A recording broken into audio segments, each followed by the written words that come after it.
बिस्मिल्लाहिर्रहमानिर्रहीम। अस्सलाम वालेकुम नाज़रीन, प्रोग्राम सेटिया 10 में मैं हूँ आपकी मेज़बान अना यूसुफ। आज के प्रोग्राम में चूँकि आप लोग अपनी रिक्वेस्ट हम तक पहुँचाते हैं, अपने मसाइल हम तक पहुँचाते हैं, उसके अकॉर्डिंग हम अपने प्रोग्राम डिज़ाइन करते हैं। बहुत सारे सवालात, बहुत सारे क्वेश्चन इस तरह से आ रहे थे, बहुत सारे इश्यूज़ लोग अपने बता रहे थे, हाई ब्लड प्रेशर और उसके साथ साथ डायबिटीज़ के हवाले से। ये मसला क्यों है, इसका इलाज क्या है, इसके साथ ज़िंदगी कैसे गुजारनी है, इस पे हम ज़रूर बात करेंगे और ख़ासी डिटेल में करेंगे। बट हमारा लाइफस्टाइल जो है वो मुझे लगता है सबसे बड़ा मसला बनता चला जा रहा है। हर जगह पर मतलब समटाइम वीकेंड पे ऐसे लगता था कि आप कहीं जा रहे हैं खाना शाना खाने तो गाड़ियाँ, अब तो आप किसी भी दिन हफ्ते में चले जाएं, हर फूड पॉइंट के बाहर, ये नहीं कि बड़े बड़े रेस्टोरेंट्स पे चले जाएं, इवन आपको छोटे छोटे जो फूड पॉइंट मुख्तलिफ जगहों पर नज़र आते हैं वहाँ पर भी लोगों का इतना ज़्यादा रश लगा होता है। बहुत खाना, ये जो हमने अपनी आदत बना ली है और पसंदीदा आदत बना ली है, हमारे लिए शायद ये मसाइल की वजह बनती चली जा रही है। इस पे भी हम बात करेंगे और साथ ही साथ हमारा लाइफस्टाइल होना कैसा चाहिए वो भी हम आज के शो में आपको बताएंगे। और फिर इसके बाद शुगर के मरीजों के हवाले से भी खास तौर पे हमने प्रोग्राम में बात करनी है। Internal medicine specialist doctor Javed Akram साहब ने हमें ज्वाइन किया। अस्सलाम वालेकुम डॉक्टर साहब। वालेकुम अस्सलाम। ठीक ठाक है आप? अल्हम्दुलिल्लाह। डॉक्टर साहब थैंक यू सो मच। सबसे पहले हम अगर आप एक अच्छा लाइफस्टाइल लोगों को बताना चाहें, क्योंकि हमारा लाइफस्टाइल ही मुझे लगता है प्रॉब्लम कर रहा है। लोगों को लगता है कि खाना तो बस बेहतरीन मशगला है, जब कुछ नहीं तो बस खाते चले जाएं। देखें, एक्चुअली अल्लाह ताला ने जो हमें बनाया, डिज़ाइन किया, वो इसलिए किया कि हमें ज़िंदा रहने के लिए खाना चाहिए। तो हम ज़िंदा खाने के लिए रहते हैं, तो ये फ़र्क है। लाहौर में तो कम से कम यही प्रैक्टिस में तो ये फिर ज़ाहिर है कि एक जिस्म जब अल्लाह ताला ने डिज़ाइन किया तो एक ख़ास लाइफस्टाइल के उस वक़्त एक आदम अलैहिस्सलाम और हज़रत हव्वा के वक्त में हमें डिज़ाइन जब किया गया तो एक खुराक, एक खाने के लिए किया गया पूरे दिन में, क्योंकि हंटिंग करते थे, हंटिंग करके जो आता था उसको पका पकू के एक दफ़ा खाते थे। फिर ये आहिस्ता आहिस्ता ये मुआशरे में 2 हुए खाने, फिर 3 हुए और अब तो मेरे ख्याल 8 खाने हो गए हैं, क्योंकि बीच में स्नैकिंग इतनी है।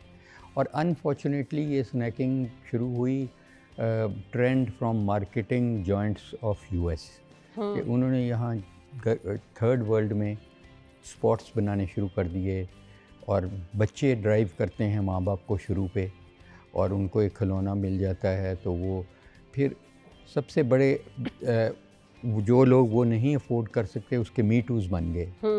एग्जैक्टली फूड पॉइंट्स और ये वो, अब ये जंक फूड इसको कहा जाता है। और अमेरिका जहाँ से ये शुरू हुआ वहाँ पे एक तकरीबन हफ्ते में 1 या 2 ये बंद हो रहे हैं। पीपल हैव रियलाइज कि कितने हार्मफुल हैं, दे आर लाइक पॉइजन। तो यहाँ पे आपके रोज़ के 1-2 नए बन रहे हैं। एग्जैक्टली तो ये फिर आप ये देखें कि अनफॉर्चुनेटली हमारी यूथ को टारगेट किया गया और यूथ फिर ड्राइव करती है इनको चलाने में, और हम खाना भी उन्हीं का ही खाते हैं, फिर दवाइयाँ भी उन्हीं की खाते हैं, फिर स्टेंट भी उन्हीं के डलवाते हैं। तो ये हो गया। तो देखें, कुदरत का निज़ाम है कि जब उसके साथ आप प्ले करेंगे एडवर्सली तो वो बहुत ज़्यादा इम्पेक्ट डालेगी आपकी हेल्थ पे। मोटापा, मेरी अपनी तहकीक है कि हर दूसरे फ़र्द को पाकिस्तान में वो ओवरवेट है या मोटा है, हर दूसरा फ़र्द। और ब्लड प्रेशर की आपने बात की तो मेरी स्टडी है इनर वॉल सिटी स्टडी, तो उसमें भी हर दूसरे बंदे को ब्लड प्रेशर है 50 साल की उम्र में, चाहे उसको पता है या नहीं पता, इलाज करा रहा है नहीं, वो तो छोड़ दें। हमारा कंट्रोल ब्लड प्रेशर का 5 से 7% लोग कंट्रोल कर रहे हैं, 95% कंट्रोल ही नहीं हो रहा। जब कंट्रोल नहीं होगा तो वो ज़ाहिर फालिज भी करेगा, गुर्दे फेलियर भी करेगा, आपके हार्ट अटैक्स भी करेगा।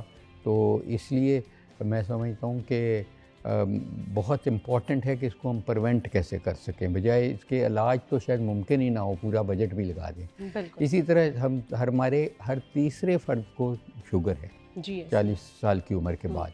तो ये इतना बड़ा डिज़ीज़ बर्डन है, आतिश फ़शां फट रहा है।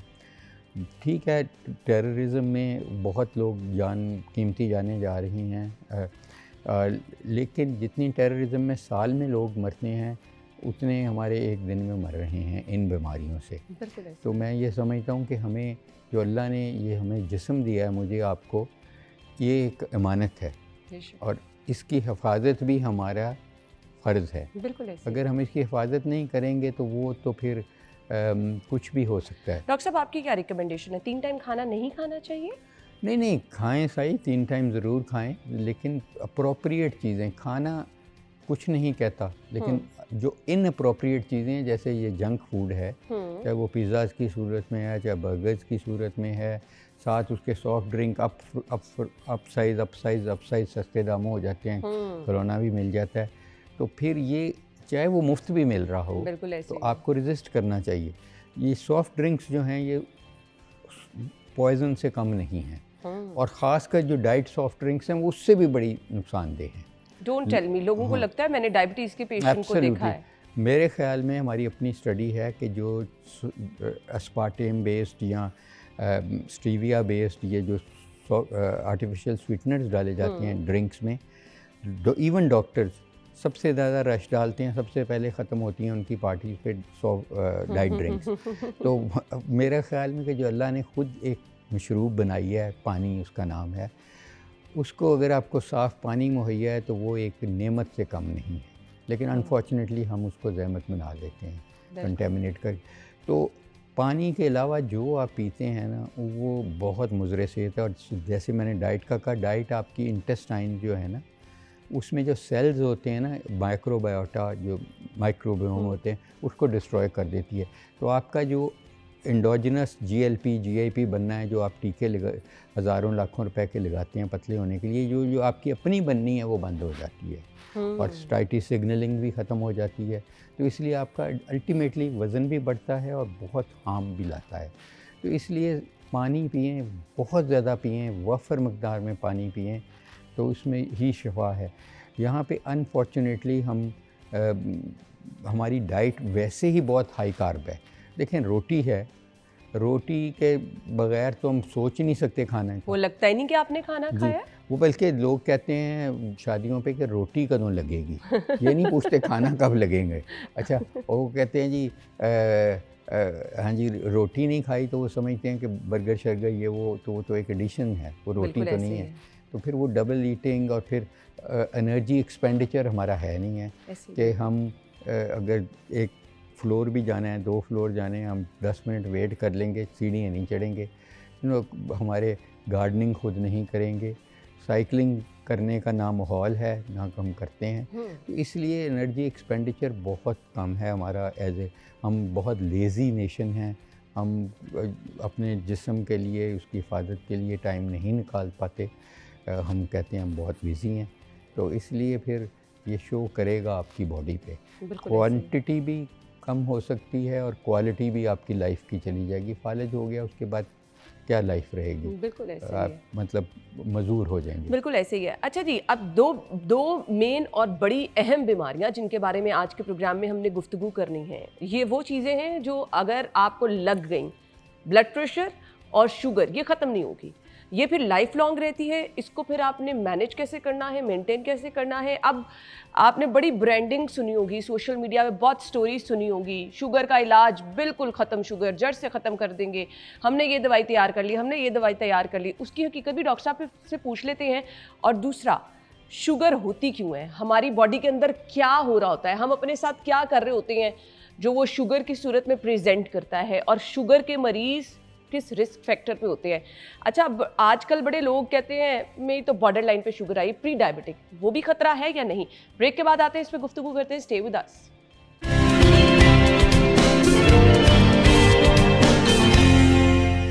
Welcome back once again. Doctor Javed Akram हमारे साथ मौजूद हैं। डॉक्टर साहब, प्री डायबिटिक सेफ होते हैं? नहीं, not at all. Pre diabetics भी ऐसे लोग हैं कि उनमें हार्ट अटैक की शरह उन लोगों से जिनको बिल्कुल डायबिटीज़ नहीं है उनसे डबल है। अच्छा। और इसी तरह उनको बाकी पेचीदगियाँ, गुर्दे डैमेज, आँखों का डैमेज, नर्व्स का डैमेज, फालिज का ख़तरा, हार्ट अटैक का ख़तरा उनमें बहुत ज़्यादा बढ़ जाता है इवन प्री डायबिटीज़ स्टेज में।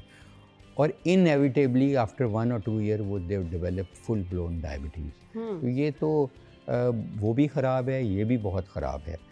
और जैसे आपने कहा कि लोग अनफॉर्चुनेटली जब हम डायग्नोज करते हैं, it is too little too late, क्योंकि कोई ऐसा सिलसिला पाकिस्तान में नहीं है कि हमारा घर घर जाके उसको कोई टेस्ट करे। कोई पॉपुलेशन बेस्ड हमारी स्टडीज़ नहीं हैं कि हमें तो हमें पता तब लगता है शुगर का। 90% मरीज़ों को शुगर का उस वक्त पता लगता है जब उनको फालिज हो चुका होता है, हार्ट अटैक होता है, गुर्दे फेलियर हो जाते हैं, वो हॉस्पिटल जाते हैं, पता लगता है कि ये शुगर की वजह से सारा कुछ हुआ है।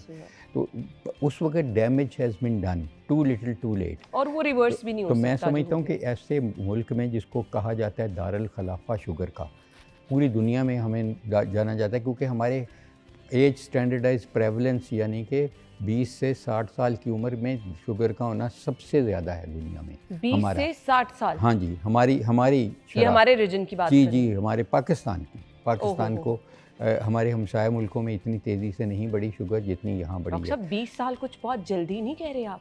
मैं समझता हूँ कि मैंने तो 12 साल के बच्चों को भी देख रहा हूँ टाइप 2 डायबिटीज़। टाइप 1 डायबिटीज़ बहुत कम है हमारी, वो तो अल्हम्दुलिल्लाह कम है, लेकिन टाइप 2 डायबिटीज़ इवन 12-10 साल के बच्चों को भी मैंने बहुत ज़्यादा ट्रीट करता हूँ। और जैसे एक स्टडी भी मैंने की है, चेसन कॉलेज को कंपेयर किया मजंगड्डा हाई स्कूल से, तो वहाँ स्कूल गोइंग चिल्ड्रन आधे से ज़्यादा दोनों, यानी high social class, low social class, were overweight and obese बच्चे, क्योंकि बच्चों में भी एनर्जी एक्सपेंडिचर नहीं है, वो वीडियो पे क्रिकेट हॉकी खेलते हैं, और बच्चे सबसे ज़्यादा जंक फूड की तरफ माइल होती है, और माँओं की ये होता है कि वो घर का खाना ही नहीं खाते। तो इसका हमें हल देखना है कि उनके लिए जो घर में आप बना रहे हैं इस कदर अट्रैक्टिव बना दें, जिस तरीके से भी अट्रैक्टिव दिखे भी उन्हें और खाने में भी अट्रैक्टिव। तो ये सब कुछ अल्लाह ने हमारे में इतनी वुसअत दी है, इतनी अडेप्टेबिलिटी दी है कि अगर हम कोई चीज़ में ढल जाएं और उसको थोड़ा बहुत बर्दाश्त कर लें तो वो आपकी आदत बन जाती है। बिल्कुल ऐसे ही। लेकिन कॉफ़ी है, ब्लैक कॉफ़ी कोई नहीं पीता, लाइक मेरे जैसा कोई ये जो एक्सप्रेसो नहीं पीते, लेकिन मैं एक्सप्रेसो के बगैर कॉफ़ी नहीं पी सकता, इसलिए मुझे आदत हो गई है। तो ये चीज़ें आपने खुद एक्सपेरिमेंट करनी है और फिर बच्चों को भी एक्सपेरिमेंट करानी है, और जब वो इंडल्ज होंगे तो वो फ्रूट्स और सब्ज़ी में बहुत खुद मज़े से खाएंगे। बिल्कुल ऐसे ही। तो इसलिए उनमें इनकलकेट करनी है, बजाय इसके कि आप जान छुड़ाने, बच्चे पे मेहनत नहीं करनी, उनको फटाफट तल के एक चीज़ दे दी, पिज़्ज़े का पीस दे दिया, ये दे दिया, तो भूख मारने के लिए नहीं खाना, अपने नरिशमेंट के लिए खाना। बिल्कुल ऐसे ही है। डॉक्टर साहब बेसिकली ज़रा आज हमें डिटेल में बता दें, शुगर जब होती है एक इंसान को, सेहतमंद इंसान को, तो उसके अंदर बॉडी में वो करती क्या है, तब्दीली क्या लेकर आती है, किस तरह हमारे साथ प्रेजेंट करती है? सबसे पहले मैं आपको बताऊं, एक बड़ी वजह शुगर होने की ये है कि हमारी जब हम माँ के पेट में होते हैं, सभी होते हैं, उस वक़्त अगर हमारी देखभाल नहीं की जाती, नश्ो नुमा नहीं की जाती, तो जब आप पैदा होते हैं उसके 12 से 20 साल के बाद आपको शुगर, ब्लड प्रेशर, मोटापा, कैंसर, ये सब के बीज वहाँ बोए जाते हैं। अच्छा। और पाकिस्तान में मेरी एक स्टडी हुई है, पाकिस्तान में पंजाब में, और ANC स्टडी कहते हैं, और पब्लिश हुई है। उसमें हमने ये देखा था कि जो हमारी हामला ख़वातीन हैं उनमें से 30% को स्किल्ड बर्थ अटेंडेंस अवेलेबल है in the form of lady doctor, in the form of lady health visitor. बाकियों को है ही नहीं है, एंटीनेटल केयर ही नहीं है, और दूसरी एंटीनेटल रिपीटेडली जाना पड़ता है ना डॉक्टर के पास, तो वो 18% पे है। अच्छा। तो आप इधर से 10-15 किलोमीटर इधर चले जाएं, जहाँ बैठे हैं, तो आपको नज़र ही आएगा कि वहाँ दाइयाँ अभी तक क्वैक जी ऐसे खाला डिलीवरी कर रही है।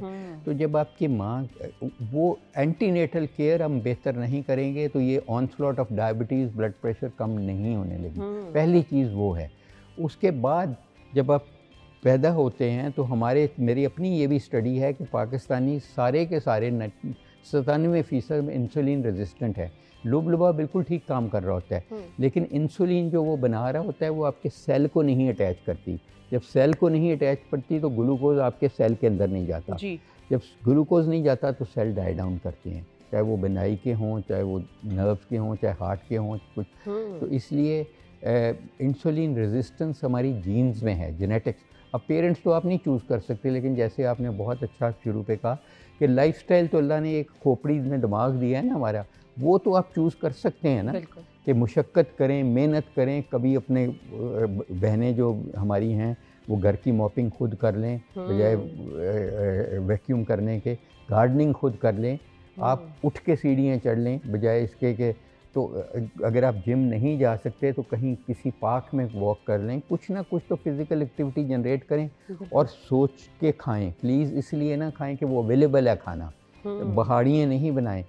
प्लीज़ आप सुबह नाश्ते में सादगी जितनी रखेंगे उतना ही बेहतर है। आप शुरू से ही खाना मेजॉरिटी आपकी बेकरी प्रोडक्ट से करते हैं और बेकरी प्रोडक्ट सबसे आपके मुज़र सेहत हैं। एक तो उनमें कार्ब्स बहुत हैं, उनमें मैदा बहुत है, तो कोशिश करें आप एग वाइट्स वगैरह लें। अगर होल एग भी आपने यंग बच्चे हैं या मिडिल एज हैं तो आप होल एग भी एक आधा ले सकते हैं, कोई इसमें मसला नहीं है। और कोशिश करें कि फ्रूट लें, फ्रेश फ्रूट्स, और कोशिश करें कि आप चाय कॉफ़ी में चीनी नहीं डालें खुदा के लिए। चीनी की कंजम्पशन हमारी दुनिया में सबसे ज़्यादा हमारी है और चीनी पे हम वाहिद मुल्क हैं कि सब्सिडी देता है। चीनी जहर है, उसके 123 हार्म्स हैं, कैंसर भी करती है, शुगर भी, ब्लड प्रेशर, उसका कोई फ़ायदा नहीं है। डॉक्टर साहब, इवन हम बच्चों को चीज़ें जब स्टार्ट कराते हैं, दूध वगैरह देना शुरू किया, बच्चों के लिए कुछ सॉलिड की तरफ लेकर आए, तो फिर हम बच्चों का टेस्ट डेवलप करने के लिए भी चीज़ों में चीनी वगैरह डाल रहे हैं। ये ना करें, ये और नमक और चीनी दो, उनको अगर शुरू से आप आदत डालेंगे वो डिपेंडेंट होंगे, एडिक्शन हो जाएगी उनको। जितना उनको इन दो वाइट शुगर से दूर रखेंगे उतना ही बेहतर होगा। और मैं आपको बताऊं कि इसके इतने हार्म्स हैं कि, लेकिन हम चीनी पे सब्सिडी देते हैं। हमारे मुल्क में ये है कि सब्सिडी देनी है रमज़ान में। तो गुर्बत तो शायद नहीं हम ख़त्म कर सके, हम गरीब को ख़त्म करना चाहते हैं, तो उनकी लाइफ स्पैन फिर कम हो जाता है। तो इसलिए जब बच्चों को अट्रैक्टिव पैदा करनी है तो सब्ज़ियाँ, फ्रूट्स, वाइट मीट, चिकन, उसको बेहतर तरीके से बना लें, उसको थोड़ा बहुत उसको अट्रैक्टिव दिखने में भी हो, खाने में भी हो, तो वो आई एम श्योर कि वो उनकी आदत हो जाएगी। अच्छा, मैंने ना अक्सर लोगों से डॉक्टर साहब ये सुना है कि मेरी माँ को, मेरे बाप को शुगर है तो मैनू तो होनी है।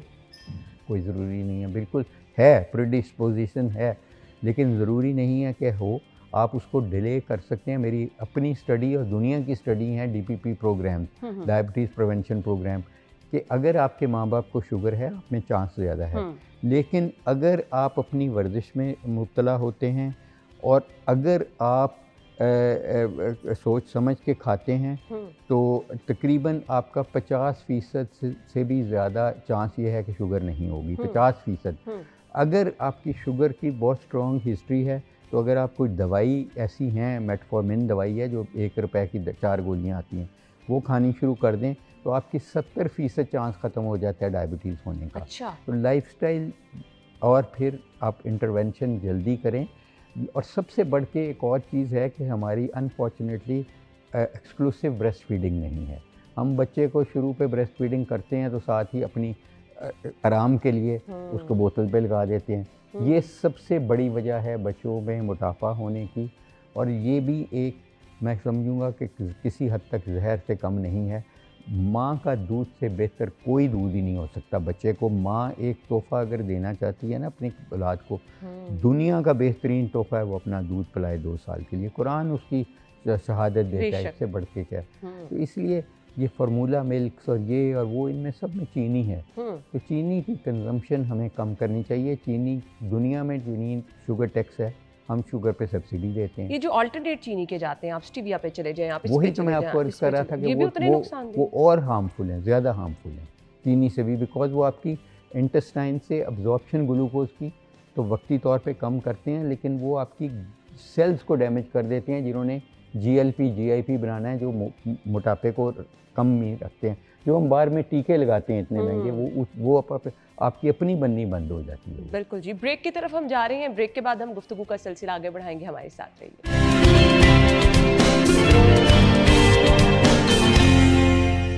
Welcome back once again. Doctor Javed Akram हमारे साथ मौजूद है। डॉक्टर साहब, ओबेसिटी एक बहुत बड़ा मसला है, तो हर मोटे बंदे को अपनी शुगर भी चेक करानी है, क्योंकि मोटापे के साथ आप बॉदर भी नहीं करते। अच्छा, कुछ सिम्टम्स भी ऐसे मैंने बड़े लोगों को कहा है, देखा है कि पाँव में जलन हो रही है, पाँव जल रहे हैं, टांगों में दर्द है, रात सोया नहीं जाता, लेकिन कुछ ऐसे सिम्टम्स वाज़े लग रहे होते हैं कि शायद डायबिटीज़ की तरफ ये जा रहे हैं, लेकिन चेक हम नहीं कराते हैं। बिल्कुल सही कहा। आप ये कह रहे हैं मोटे को, मैं तो कहूँगा कि पाकिस्तान में, जैसे मैंने कहा, हर तीसरे फर्द को शुगर है। तो उनमें मैं और आप भी हो सकते हैं। तो मेरा ये डॉक्टर ख्याल साहब है आप कि तो मुझे अब डरा रहे हैं। आप मोटे हों या ना हों, आपको शुगर चेक करानी चाहिए। ठीक है। 50 रुपए का एक खर्चा है अगर आप प्राइवेटली भी कराएं, वरना शुगर का कोई इतना बड़ा चीज़। तो जब हम शुगर जब तशखीस करते हैं पाकिस्तान में, तो इट इज़ बहुत लेट, पहले 3-4 साल 5 साल गुजर चुके होते हैं। इसलिए आपके गुर्दों का डैमेज भी शुरू हो चुका होता है, आपके हार्ट का डैमेज शुरू हो चुका होता है, बनाई का आपके मर्दाना कमज़ोरी शुरू हो चुकी होती है। और पाकिस्तान में एक बहुत अनफॉर्चुनेट चीज़ है कि परसेप्शन ये है कि चेक ना ही कराओ तो बेहतर है। जी ऐसे कि कराएंगे तो कुछ ना कुछ निकल आएगा। भाई निकल आएगा तो फिर उसका इलाज करें। अल्लाह ने जो बीमारी पैदा की उसका शिफा पैदा किया, लेकिन ये हमें किसी मुआलिज को दिखाएं। तो मेरा जब आपके ऑर्गन्स डैमेज होने शुरू हो जाएंगे तो फिर बहुत इतना फ़ायदा नहीं होगा उनको कंट्रोल करने का। जितनी जल्दी आप कंट्रोल करेंगे बाय स्क्रीनिंग, कि आपको जब कुछ नहीं है उस वक्त करें, और अगर है तो उसका हल है, अपनी लाइफस्टाइल को बेहतर करें, वक्त पे अपने मुआलिज को दिखाएं, तो बहुत हद तक आप पेचीदगियों से बच के। ऐसे भी लोग हैं जो डिसिप्लिन अपनी लाइफ में रखते हैं और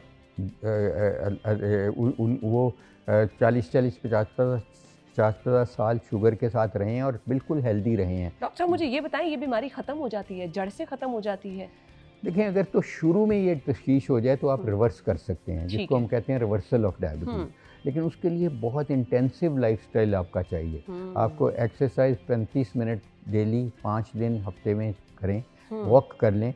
उसके बाद आपका वज़न जितना भी है आप उसको कम से कम 15% कम कर लें, तो रिवर्सल की पॉसिबिलिटी है जी। तो रिवर्सल भी हो सकती है, रिमिशन भी हो सकती है।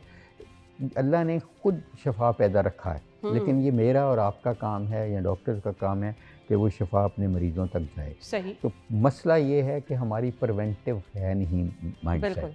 हम गाड़ी को भी उसी वक्त वर्कशॉप ले जाते हैं जो बिल्कुल ही ख़त्म हो जाती है। अच्छा, कुछ लोग ऐसे हैं, मैं उनको देखती हूँ कि दवाई खा ली है, आप अपने लाइफस्टाइल को चेंज नहीं कर रहे और कह रहे मैं तो दवाई खा रहा हूँ भाई, मेरी तो शुगर कंट्रोल ही नहीं हो रही, पता नहीं क्या है। और लोग समझते हैं दवाई खाने से सही हो जाएगा, बाकी मैं जिस तरह मर्जी खाता रहूँ, लेटा रहूँ। देखें, दवाई ओरल दवाइयाँ हैं जो गोलियाँ हैं, उसके बाद इंसुलिन है जी। इंसुलिन पे जब आप जाते हैं तो आप इंसुलिन आपकी शुगर तो कंट्रोल शायद कर भी ले और जी। आप बढ़ाते जाएंगे, लेकिन आपका वज़न उससे बहुत बढ़ जाता है। ठीक है। तो इसलिए मैं समझता हूँ कि जब तक आपका लाइफस्टाइल सही नहीं होगा, आपको दवाई का 5% से 10% तक फ़ायदा होगा। अच्छा। 90% आपकी अपने लाइफस्टाइल से आना है, और लाइफस्टाइल आने से आप शायद शुगर को रिवर्स कर सकें, शायद आप उसे कंट्रोल में रख सकें। कंट्रोल का मतलब है कि 3 महीने की जो शुगर का टेस्ट करते हैं हम, HbA1c, ग्लाइकोसिलेटेड हीमोग्लोबिन, वो 5.5 या 6 के करीब है,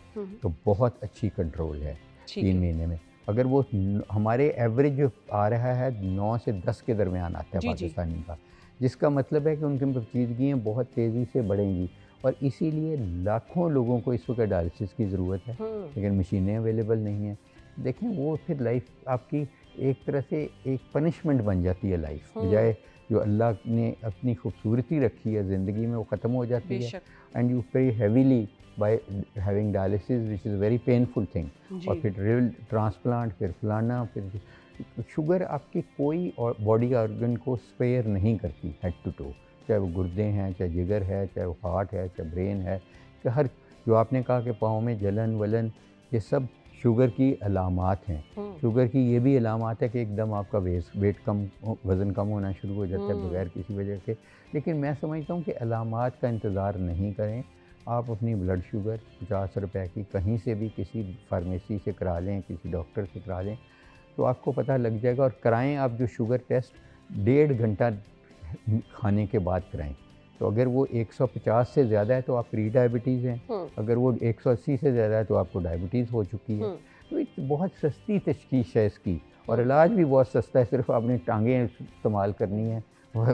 अल्लाह की जो अल्लाह ने हमें ग्रीनरी दी है उसको एंजॉय करना है, और खाने सोच के खाना आराम है, पसंदी छोड़ दें, नहीं तो बहुत बड़ा खतरा है। सोच के खाना है, और ये सोचना है कि चाहे मुफ्त भी खाना मिल रहा है मुझे हार्म करेगा। तो अगर आप इनसे बचे रहेंगे, जैसे आपने खुद कहा कि हमारे हुज़ूर सल्लल्लाहु अलैहि वसल्लम हमारे रोल मॉडल हैं। बेशक। और देखें कितना वो पैदल चलते थे और कितना उनकी इतनी अच्छी सुन्नत है वो कि भूख रख के भूख खाते रख के, थे, बिल्कुल। लोगों को खिलाते थे, खुद कम खाते थे। और इसीलिए स्मार्ट, स्लिम, माशाल्लाह आप देखें तो ऐसे रोल मॉडल जब हमारे हैं तो हम क्यों उनकी नकल नहीं कर सकते। ये इबादत भी बन जाएगी, अल्लाह के दिए हुए जिस्म का तोहफ़ा की हिफाजत भी हो जाएगी बेशक। और आप दुनिया भी इंजॉय करेंगे और आखिरत में भी आपका वो बहुत बड़ा दर्जा बढ़ेगा। ऐसे ही है। डॉक्टर साहब मेरे ना एक जानने वाले हैं, वो कहते हैं शुगर है, डॉक्टर साहब कहते हैं रोटी ना खाओ, डॉक्टर साहब कहते हैं चावल ना खाओ, तो खाना फिर किससे कहते हैं? फिर जिस्म कांपता है, बार बार भूख लगती है, ये करके भी वो कहते हैं मैंने देखा, लेकिन अगर रोटी चावल निकाल दें तो फिर खाली सालन से तो पेट नहीं भरा जा सकता। देखें इंग्लैंड में मैंने काम किया, अमेरिका, काफ़ी मुल्कों में काम किया, वहाँ तो कोई रोटी नहीं है ना चावल है, ठीक है ना। वो स्टेक्स खाते हैं या वो फिश खाते हैं और वो खाते भी बड़े अच्छे तरीके से। ये जो रोटी या चावल हैं ये भी कार्बोहाइड्रेट हैं, ये शुगर की फॉर्म है, तो इसने अब्जॉर्ब होना है। हमारे जो मोटापा सबसे ज़्यादा है वो इन्हीं चीज़ों की वजह से है। और देखिए मैंने एक बड़ी अच्छी स्टडी आपको रॉशडेल में मैंने की थी यूके में, जहाँ पे जो छोटे बच्चे पाकिस्तानी ओरिजिन के और जो कॉकेशियंस हैं गोरों के, उनके हीमोग्लोबिन लाल, हमारे बच्चे बिल्कुल बीमार लगते थे। वहाँ लोगों का ख्याल था कि उनमें वो प्रोटीन ज़्यादा खाते हैं, तो प्रोटीन एक्चुअली पाकिस्तानी ज़्यादा खा रहे थे, लेकिन खा किसके साथ रहे थे? रोटी के साथ। तो रोटी बाइंड कर लेती है बच्चों में प्रोटीन को, तो इसलिए आपका हीमोग्लोबिन नहीं उतना बढ़ता। ठीक है, वो खाते थे विद फिश को चिप्स के साथ, जो कि बेहतर करती है आपकी अब्जॉर्प्शन। और उनकी per capita use of vegetables and fruits बहुत ज़्यादा हैं हमसे। हम वेजिटेबल ईटिंग नेशन नहीं है, हालांकि अल्लाह ने इतनी किस्म की वेजिटेबल हमें दी है और अच्छी महंगाई है, लेकिन फिर भी सस्ती वाली वेजिटेबल। वो बहुत सैलड्स खाएं, सैलड्स हमारे में 3% से ज़्यादा लोग खाते ही नहीं हैं, वो सीधा रोटी पे पड़ते हैं। सैलड पड़ा भी होगा तो रोटी पे पड़ेंगे और सीधा सालन पे पड़ेंगे और पहाड़ियाँ बनेंगी। और फिर तो सालन क्यों नहीं आप बग़ैर रोटी और चावल के खा सकते? आदत डालने की बात है। मैं ज़्यादातर सालन पसंद करता हूँ कि इसको चम्मच से खा लिया जाए, तो उसका कम डैमेज है। और वो भी जो हमारा सालन है उसमें भी ऑयल इतना होता है, हम फ्राइड चीज़ें खाते हैं और हमारी क्वालिटी ऑफ ऑयल बहुत ख़राब है पाकिस्तानी, क्योंकि बेसिकली जो कॉर्न ऑयल है या सनफ्लावर ऑयल है या कनोला ऑयल है, इसमें कनोला नहीं होता, ये पाम ऑयल होता है। Palm oil is unfit for human consumption. हम उसमें थोड़ा सा वो डाल के उसका नाम रख देते हैं। तो इसका हल ये है इंडिविजुअल के लिए कि ऑयल का कम से कम आप इस्तेमाल करें, डीप फ्राइड चीज़ें नहीं खाएं, ना बच्चों को खिलाएं। जैपनीज़ को देखें, कितने उनमें सिवाय सूमो रेसलर के कोई भी मोटा नहीं है, शुगर उनकी सिर्फ 5-7% आबादी को है, क्योंकि उसकी वजह ये है कि वो कच्ची चीज़ें खाते हैं, नेचर के करीब। मछली भी कच्ची खाते हैं, हम मछली को तल के, अच्छी चीज़ है मछली, बड़ी शफा वाली चीज़ है, उसको मोबलल के अंदर तल के और उस पर लपेट के पूरा का पूरा मैदा बार बार लपेट के खाते हैं और फिर नान साथ। तो जितना आप कुदरत के करीब खाएंगे चीज़ें उतना ही बेहतर होगा। लाइटली हमारा कुकिंग का तरीका ऐसा है कि हम जो अच्छी न्यूट्रिएंट्स होते हैं खुराक में वो ख़त्म कर देते हैं, सब कुछ ख़त्म कर देते हैं, और उसमें टेस्ट बनाने के लिए मसाले और ये और वो, और फिर खूब ऑयल। जब तक ऑयल नहीं डलता हम समझते हैं खाना ही नहीं बना। तो इसलिए मैं समझता हूँ कि हमें as a family, as a nation also, हमें थोड़ा सा शऊर होना चाहिए कि क्या खाना चाहिए हमें। और जितना आप नेचर के करीब रह के खाएंगे और बच्चों को खिलाएंगे उतने ही आप हेल्दी रहेंगे। डॉक्टर साहब, इनफर्टिलिटी बहुत बढ़ती चली जा रही है, शुगर भी क्या ऐसा मर्ज है कि शुगर से मुतासरा मर्द या फिर औरत बच्चे पैदा नहीं कर सकते?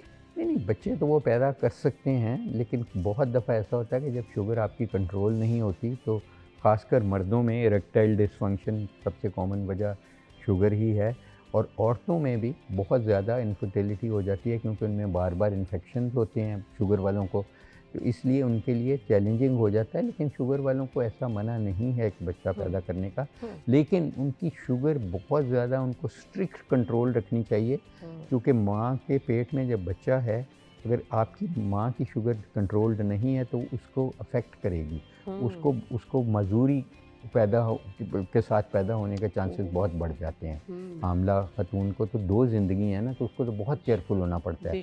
तो इसलिए मैं समझता हूँ कि अगर शुगर आपको है तो शुगर को समझ लें कि ये आपका जीवन साथी है। ब्लड प्रेशर भी जीवन साथी, इसने पूरी उम्र रहना है। अगर अपनी बीवी की जीवन साथी का ख्याल करते हैं तो आपको बहुत प्लेयर देती हैं, आपको सुकून देती हैं। अगर उसका नहीं करते तो वो वही चीज़ पनिशमेंट। तो अगर शुगर को आप अपना जीवन साथी रखेंगे और उसका ख्याल रखेंगे अपनी अच्छी बीवी की तरह, उसको प्यार मोहब्बत से, उसको वक्त पे उसको टेस्ट करेंगे, वक्त पे दवाई लेंगे, खुराक में आप इतदाल रखेंगे, तो वो आपको तंग नहीं करेगी, आपकी स्ट्रेंथ बन जाएगी। बस आप इसी तरह बच सकेंगे। मैंने ना ब्रेक की तरफ जाना है, तो डॉक्टर साहब से पूछना है, वो जो दावे करते हैं कुछ हर्बल मेडिसिन दिखाकर, दूसरी मेडिसिन दिखाकर, हकीम कुछ साहिबान होते हैं वो कहते हैं जी आप शुगर 100% ख़त्म हो जाएगी। हम कुछ रेमेडीज़ ऐसी करते हैं, करेले का पानी पी लें, ये कर ले, शुगर बिल्कुल ख़त्म हो जाएगी। उस पर आके बात करते हैं, ब्रेक के बाद आते हैं। स्टे विद अस।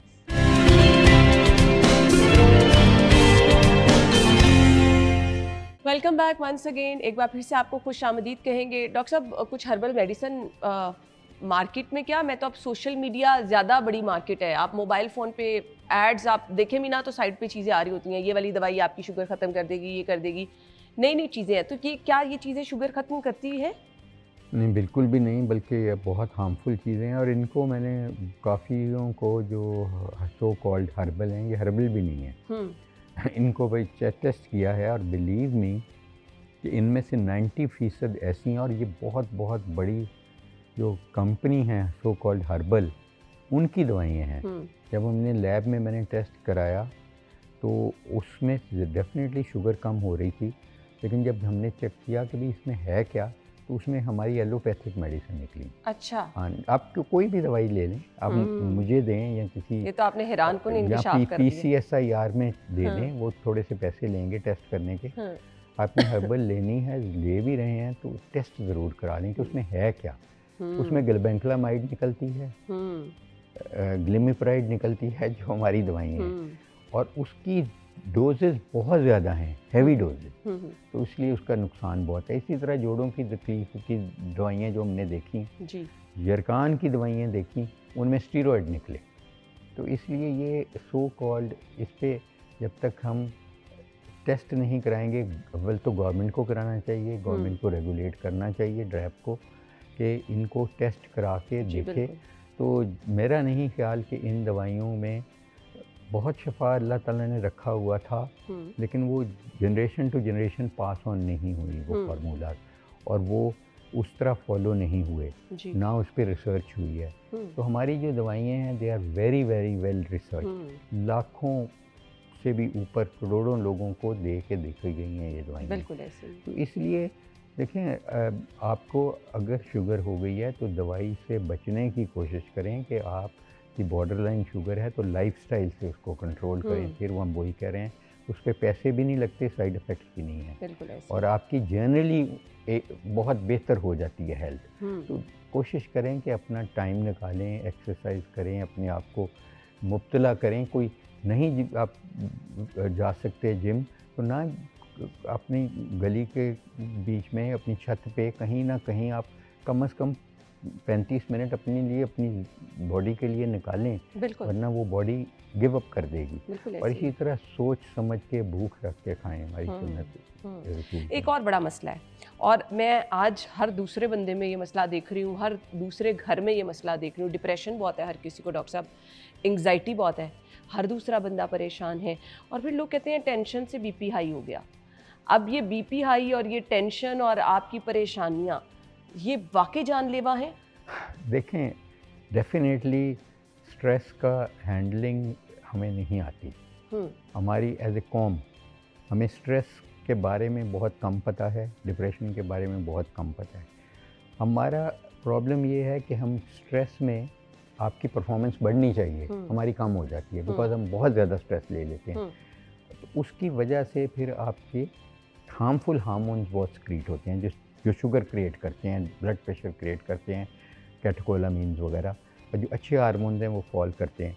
तो हम पैनिक हो जाते हैं, बजाय इसके कि हम स्ट्रेस को हैंडल करें, हम पैनिक कर जाते हैं। तो पैनिक में सिचुएशन बहुत बॉडी के लिए, आपके जिस्म के लिए ये एडवर्स है।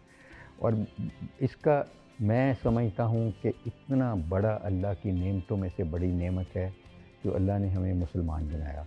तो मैं आपको बताऊँ कि मैंने इसमें स्टडी की हुई है कि ये जो ब्लड प्रेशर, शुगर आपकी अर्ली मॉर्निंग बढ़ जाते हैं और बहुत ज़्यादा फालेज और हार्ट अटैक होते हैं, कि अगर आप सुबह जल्दी उठें नमाज के वक़्त और ज़िक्र करें, कुरान शरीफ पढ़ें, तो इसका आपकी स्ट्रेस इस तरह नीचे आती है। तो इतना अच्छी अल्लाह से अगर आप प्रैक्टिसिंग मुस्लिम हैं, मैं समझता हूँ कि मुसलमान को स्ट्रेस होनी नहीं चाहिए। उसकी वजह आसमान गिर जाए, फैक्ट्री को आग लग जाए, बेटे की डेथ हो जाए, अगर आप सिर्फ ये यकीन कर लें कि जो कुछ भी होना है ये अल्लाह की मर्ज़ी से होना है, एक पत्ता भी गिरना है तो अल्लाह को पता है, ठीक है, ये यकीन हो जाए तो आपको स्ट्रेस किस चीज़ की, स्ट्रेस तो ख़त्म कि ये तो अल्लाह की तरफ से होना ही था, आप रोक ही नहीं सकते थे, तो पछतावा किस चीज़ का। देखिए ना, जो अल्लाह ने लिख दी है, आपकी उम्र, आपकी सेहत, आपकी दौलत, आपकी खुशी, गमी, अल्लाह ने जो देनी है उसी ने देनी है। बेशक। तो जब देनी है तो you better submit to that, बजाय इसके कि आप पछतावा करें, नहीं मैं आज इस रास्ते से ना जाता, इस रास्ते से जाता, एक्सीडेंट ना होता, मैं जहाज़ पे ना बैठता, मेरा बेटा ना मरता, फलाना ना मरता।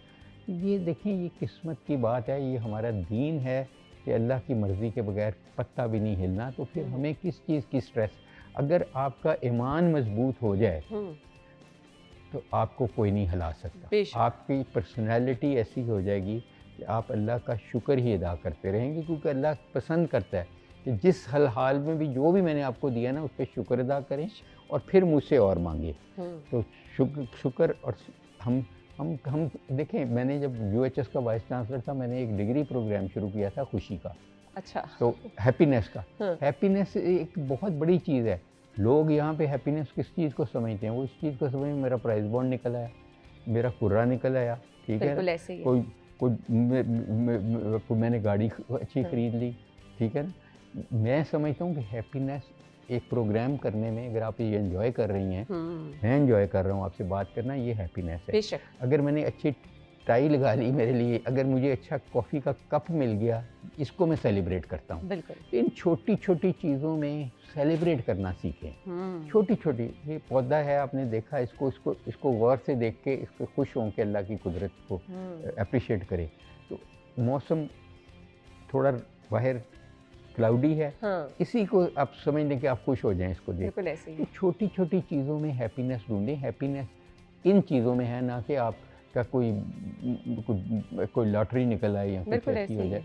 इसलिए मैं समझता हूँ कि हमारा, अगर हम मुसलमान यकीन कर ले कि अल्लाह की कुदरत पे, अल्लाह को सबमिट करा दे, तो फिर कोई पछतावा नहीं रहता। सही बात है। ये थोड़ी सी चीज़ें हमें अपनी पर्सनालिटी में चेंज लेके आनी है, लाइफस्टाइल में चेंज लेके आना है। आपको अल्लाह ताला का शुक्र अदा करना है, हर हाल में शुक्र अदा करना है, अल्लाह ताला की तकसीम पे राज़ी होना है। जो अल्लाह ताला ने आपके लिए लिख दिया है वो आपको मिलना ही मिलना है, ना तो वो परेशानी से मिलना है, ना तो वो टेंशन से, डिप्रेशन से। ये सिर्फ आपके लिए मसाइल, जब आप तवक्कल करेंगे और अल्लाह ताला की दी हुई नेमतों का जितना शुक्र अपने से नीचे देखेंगे, तो आप बहुत पुरसुकून रहेंगे। डॉक्टर साहब, थैंक यू सो मच, आपके टाइम का बहुत बहुत शुक्रिया। नाज़रीन, इसी के साथ ही हमें इजाज़त दीजिए, अपना ख्याल रखिएगा, अल्लाह हाफ़िज़।